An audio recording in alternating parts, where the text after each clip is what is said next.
Ikaunieks arī kādā epizodē nav apmierināts ar lēmumu no tiesas, ir jāspēlē šeit līdz svilpei.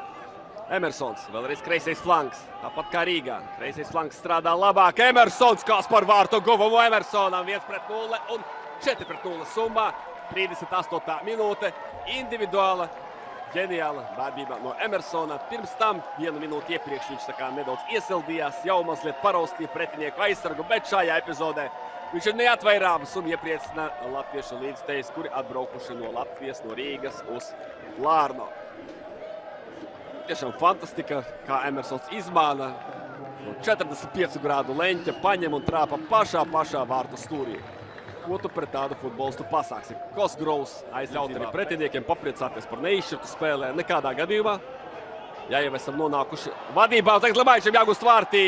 2-0, rupja kļūda Lārnas komandai. Un, nu var teikt tāds sapņu 5 minūte RFS. Kur vēl labāku scenāriju iedomāties, redzot, kā tomēr tā pirmā pusstunda ritēja. Netik vienkārši, netik viegli, bet jau tagad 5-0 2 spēļu summā. Lārna uzdāvina bumbu savā soda laukumā Darko Lemaičam, un Lemaiča liekam audu un RFS 8-0.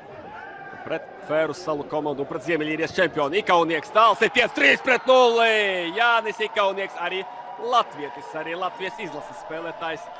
Ierakstās protokolā ar tālsitienu, Jāņa Ikaunieka meistarība un kādus vēl epitetus man veltīt, lai raksturotu šādu rezultātu. Tiešām uzsveršu rezultātu snieguma ziņā. Es domāju, ka Viktoram Moruzam būs ko pakomentēt saviem spēlētājiem par pirmajām 30-40 minūtēm, bet rezultāts labāku vēlēties pat nevarētu. Noteikti, ka pirms mača es nevarētu iedomāties, ka pēc puslaika būsim priekšā 3-0, vēl jau vairāk pēc 35 spēlētām minūtēm. Es to neiztēlotos. Fergus RFS, ja neielaidīs tagad 6 bezatbildes vārtus. Vai varbūt arī 7, jo 4-0 izsmēles, Diomandē 56. minūte. 4. vārti, 4. atšķirīgais spēlētājs šajā mačā. Pagaidām vārtu guvēji neatkārtojas. Un brīnišķīgs rezultāts. Es pat nezinu, ko lai vēl šeit pasaka, jau daudz epitetus esmu lietojis šeit spēles laikā. Un ziniet, kas vēl ir interesantākais, ko tagad tikai piefiksēju? 2 spēļu summā 7-0 un RFS kreklā ir 7 dažādi vārtu guvēji. Vienkārši wow! Pirmajā spēlē izcēlās Mārtiņš Čigurs, kurš uz rezervistu soliņa. Daniels Balodis, atceraties pēc stūra sitiena. Un Stefans Paničs ar brīvsitienu.